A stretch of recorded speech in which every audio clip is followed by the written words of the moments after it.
Okay, so we are going to continue on with accessorizing the Versys 1000. And Project 3 is going to be, well, actually it's going to be Project 4 at this point.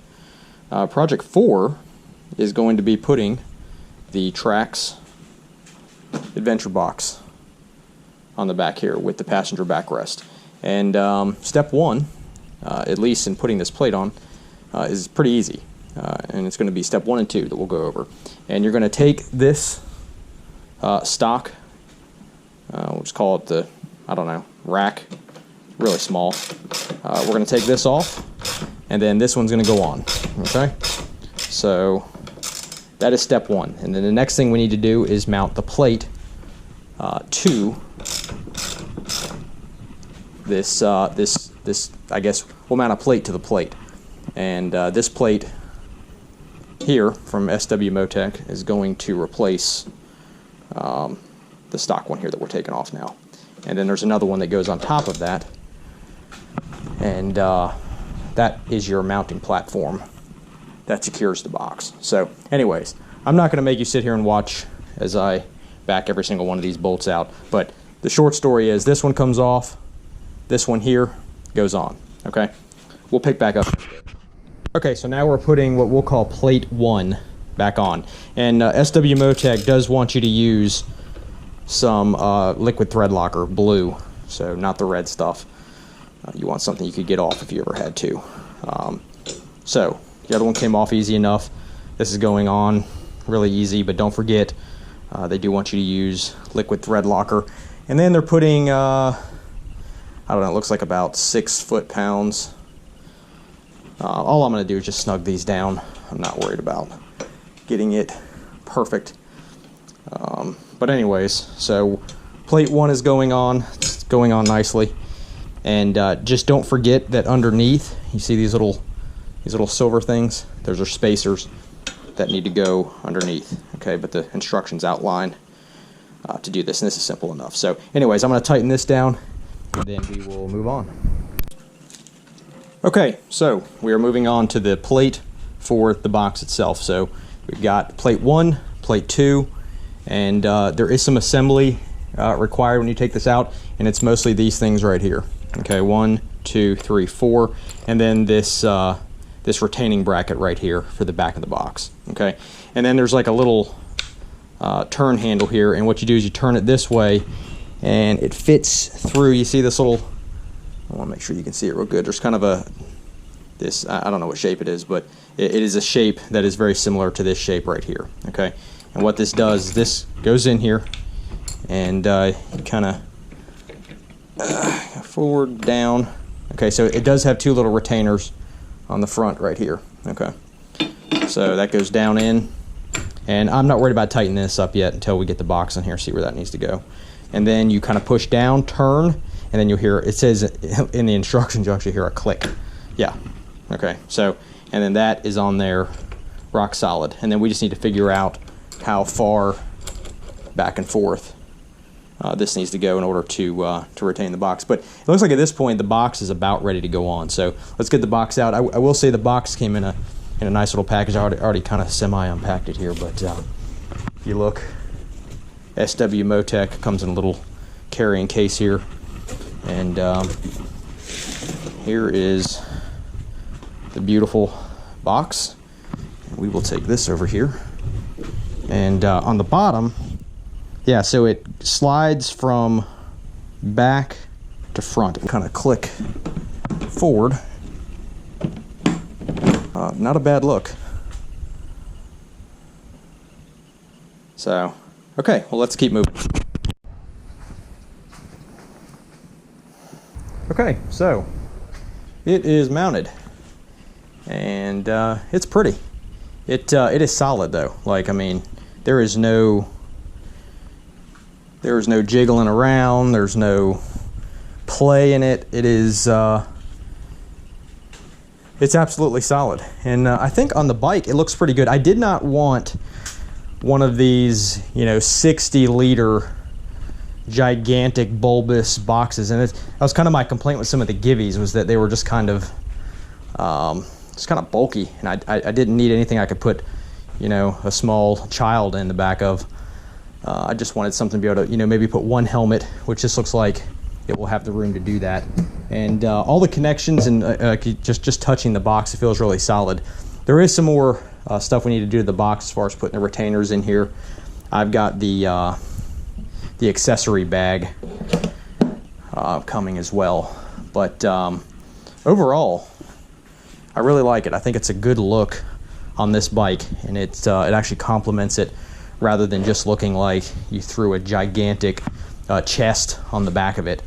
And it kind of, I think with the square look and how things are squared off on the back of the bike, it looks better than maybe even Kawasaki's. And of course, the opinions on that are gonna vary pretty widely in terms of what people like to look at. But we need to put the locks on there. It comes with the locks for this. We need to do that, and then put together the rest of the stuff on the inside. And then I need to put the passenger backrest on here, and I'll include that in this video. So anyways, looking good. Easy project, you know.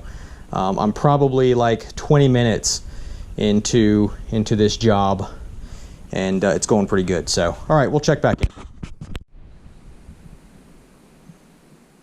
Okay, so we've got the box done. It is completely mounted. It's got the passenger backrest, which is this portion right here, and that's an optional thing. I think it was about $85, so somewhere in that ballpark.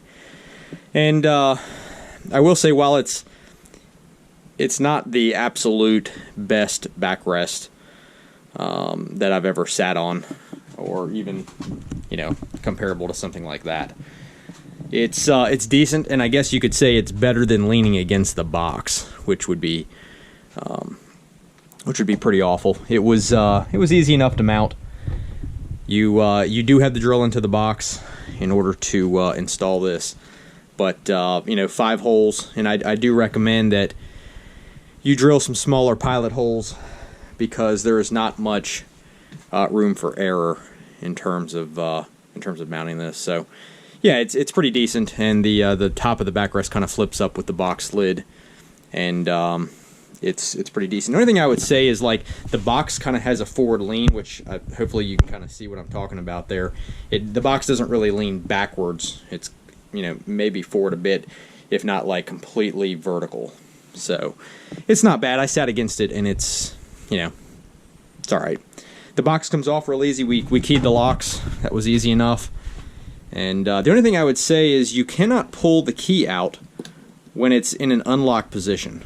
So you've got a lock at the bottom that holds it to the bracket, the mount, whatever you want to call that, and then it's got a lock at the top that holds the lid down. So plenty of room inside. I think this is a 38-liter box, 37, 38, and that's a full face helmet right there. And you can see with that in there, you've still got room. You know, if you wanted to put gloves, or, you know, I don't know, you know. You can get creative with how much you want to put in here, but if you wanted to travel with a full helmet, you can, and it closes down with no issues whatsoever. So riding it, I did take it for a ride. It doesn't budge. You know, in fact, it's probably more solid than the Kawasaki side cases. And you know, not that they're bad, but it's definitely a solid mount. So I will tell you that you know, in this is like mid to, I guess, to late 2022. I think we're in July now. This from SW Motech was almost $900 with everything. And SW Motech does a good job with setting you up with everything you need. You just pretty much put your bike in, so, you know, and just select the package. And it'd be $100 cheaper if you didn't want this. So, you know, $100 with tax for this little back pad here, which is kind of expensive. But yeah, but they set you up with everything you need, and you know, on the bike, I think it looks pretty good. So anyways, I was able to ride a couple times in the past couple of days with this, and I absolutely love this thing. I do also like that it has its own keys. That way, because when I ride, I don't carry more than one key, and it would just be the ignition key normally. And to open the side cases on the Versys here, you have to use a key to do that. And I know, I guess I could just carry another key in my pocket, but I just don't. I don't think I've ever done that, and I don't see myself doing that. So having a different key here for this is actually kind of nice, because while those stay locked because the ignition key stays in the ignition, I'm able to open this as needed. And even on my Voyager over there, I always end up using the trunk more than anything else. It's like the things I rarely use go in the side cases, and the things I always use, or when I go in to eat or whatever, I put my helmet in my trunk. So this has worked out well. I also bought this bag. This it's like a soft bag. It's called TRAX gear, and that actually fits. It's a custom bag for this box, and I really love it. I just love it. It's so solid. I think that there will probably be times when I will take the side cases off and just ride with this on. But yeah, so user review, I love it. It's great. It fits my helmet perfectly, and I think I showed that in another part of this video. But just to be clear, it fits a full face helmet that's a large with no problem. So I highly recommend it. I love it. You know, like most SW Motech stuff, it's great. And although I did a video recently where I did not like their Navi mount kit, you know, I still am a big fan of their stuff. And this is just another in a long list of products that SW Motech makes that is just really nice, really good quality stuff. So anyways, highly recommend it. Easy to mount. And if you have a Versys 1000, you're thinking about, you know, you're thinking about one of these, or some kind of, you know, or a way to expand your luggage capacity, this is a good way to go. Not cheap, but you know, it's an investment, and this stuff is really nice to have. So anyways, go get you one. Thanks for watching.